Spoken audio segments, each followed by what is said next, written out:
Hi, Robin. Thank you so much for taking the time to have this ARDD interview with me. And on the behalf of the ARDD team, we are more than happy to and grateful to have you as a sponsor at Deciduous Therapeutics. Thank you so much for contributing to make the ARDD even more valuable, provided even more content and resources for people to get even deeper into aging research, drug development, and extending the healthy lives for all of us. So, with having that said, thank you again. And could you please tell me a little bit more about Deciduous Therapeutics? What is your place in the longevity ecosystem and what is unique about the company? Yeah, first of all, thank you for having me. We're happy to sponsor this here. Deciduous is really based on the idea that the immune system is the most important and useful tool in combating aging. So, what that means in practical terms for us is we figured out how the immune system can actually regulate senescent cells. And the good news is when we can restore that immune function, it's been shown not only to remove senescent cells, but most importantly, it actually has been shown in a couple different in vivo models we've set up that can actually resolve disease from a single dose. So we're showing single dose resolution of disease in both metabolic disorders and fibrotic disorders just by revamping, restoring immune function to clear senescent cells. Wow, okay. So, just with one administration, so you're making a drug that is supposed to activate innate immunity, or are you working on adaptive immunity? Yeah, these are actually between the two. So we focus on natural killer T cells, who actually are a bridge between the innate and adaptive immune system. So it actually has components of both. Um, so it's not surprising it has such a significant effect, but it actually has coordinates both innate and adaptive function.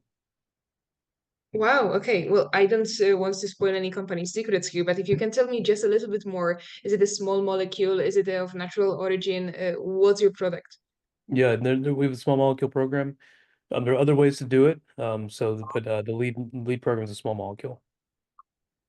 Reprogram small molecule. Okay, wow, that's fascinating. Yeah. So, can you please tell me a story of how did you come up with the idea to focus exactly on this area of extending the healthy lifespan? What is the story of Robin sitting down and sitting and saying, now this is the company and this is the plan? Yeah, so I actually had studied this senescence space prior to starting this company for a couple years beforehand, and I thought a lot of the approaches that I'd seen in the academic papers, um, I thought the value proposition of removing senescent cells was compelling based on the in vivo efficacy that I was seeing in those papers. Um, what the papers didn't talk about though, which I felt like was going to be a primary bottleneck, is that a lot of the targets that people were going after for senescence were not specific to senescent cells. They often had off-target effects or would hit other pathways that were important for different cell types, depending on which cell type. So, for example, beta cells, neurons, macrophages all had some characteristic of having a senescent cell overlap, but was not senescent. And so a lot of the drugs actually were hitting both. And so the specificity I thought was going to be a challenge, and therefore translation. I thought those approaches would also be challenging. So what I liked about this approach and the reason we started on this idea is that we want to just understand first how the immune system can normally regulate senescent cells. And so what we did is we did single cell analysis of the senescent cells from different disease tissue and figured out, long story short, took about a year, but long story short, figured out that natural killer T cells actually regulate the removal of senescent cells from very different disease types, actually. So not just a single disease type, but we saw it in very different adjacent diseases. Okay, and then with your drug, are you targeting any specific tissues, senescent cells in the tissue, or just like overall goes into the bloodstream and then everywhere? Yeah, so we can do both. We the initial data I'll show actually the conference will present lung data and also adipose data, so both lung fibrosis and diabetes um, programs. But our approach actually is systemic. So you think about diseases of aging. Typically, as you get older, your risk of having more than one comorbidity increases quite significantly, especially beyond the age of 65, 70, and 75. And so the ultimate value proposition of this approach is that it can actually remove senescent cells in multiple tissues at once because it's a systemic injection. So it's going to go to many places. The safety profile is very clean, but when you think about aging, because you have comorbidities most commonly, um, this approach should work to uh, treat multiple diseases in parallel from a single dose. Oh, wow. Okay. And how far along in the pipeline are you? Is it already clinical stage? We're getting close to the clinic now, so we've established a lead compound.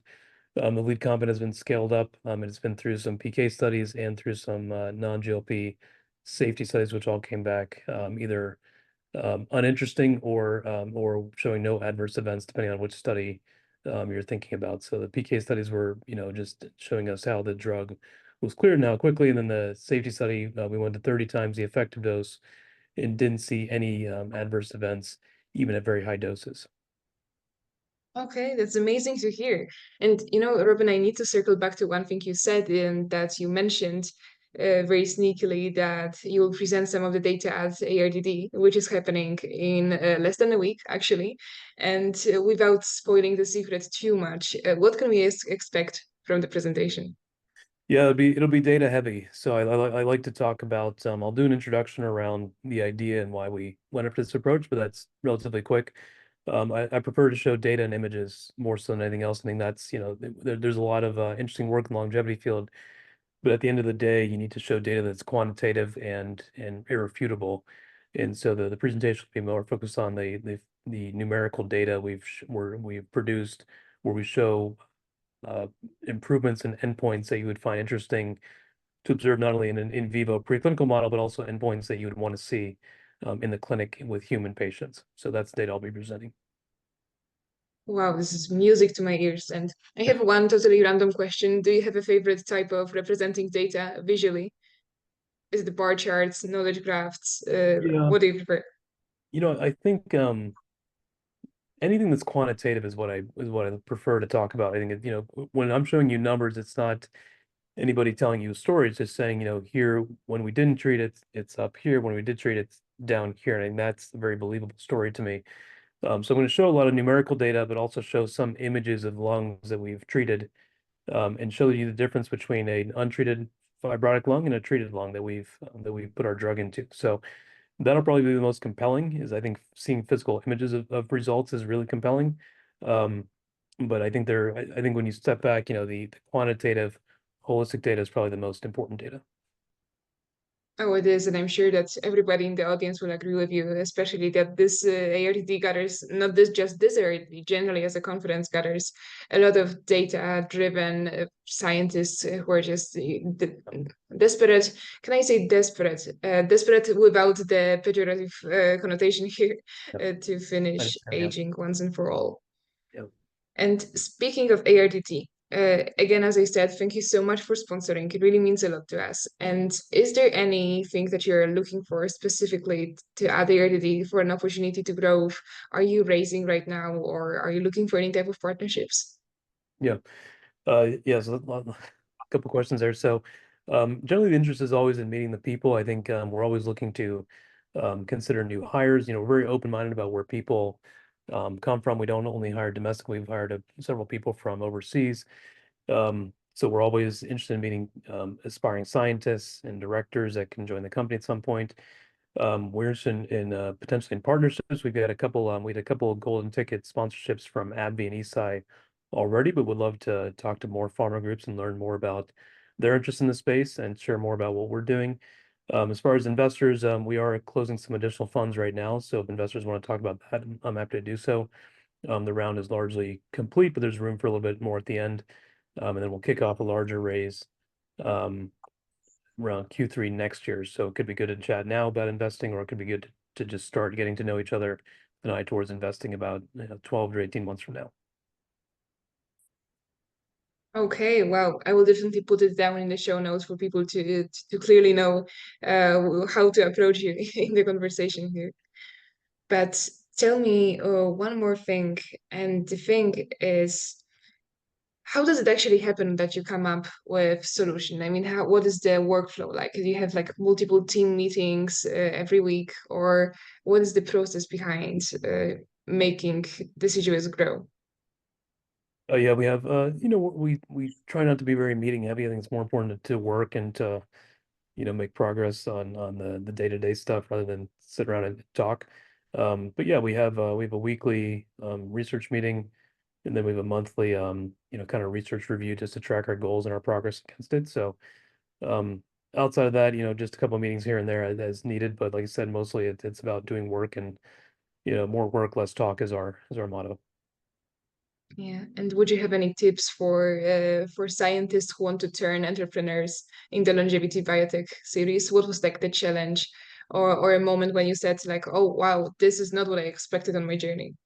Yeah, you know, in terms of tips, I think people overthink starting a company or making the leap into not being an entrepreneur. I just think you have to do it, and you can think about it all day, but if you don't, you're going to learn more just by doing it and trying it than you will from anything else. I would say if it's something that's of interest to people, it's something that they keep thinking about, jump in and do it. You may realize, 3 months, 4 months later, you don't want to do it. You may realize the idea needs to be pivoted to something else, but you're not going to know that unless you actually go and do it for a while. So I would just say, my whole career has been based on just jumping in and doing things that I found interesting, that I thought would be important to society. So, the best way to get something started is by getting started. So that would be my suggestion.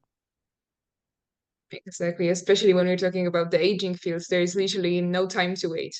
Yes. Yeah. And there's lots of good people around, lots of good investors around. It's a very open, welcoming community. And so I think anyone who wants to start a company in the space will have, adequate support if they have something they can get off the ground. Great, and this is the message I want to hear from every single cell of every participant at ARDD. So thank you so much for your time, for sharing the story. I really appreciate it, and I can't wait to hear your talk, the data-heavy talk at ARDD. I will bring my 100% of focus to listen, and I can't wait to see you in ARDD in less than a week, Yep. or like almost exactly a week from now. Yep. Yeah, we're looking forward to it. Copenhagen is an amazing place in the summer, so we're all very excited to be It there. is. Cool. Thank you so much, and see you very soon. All right. Thank you, Dominica.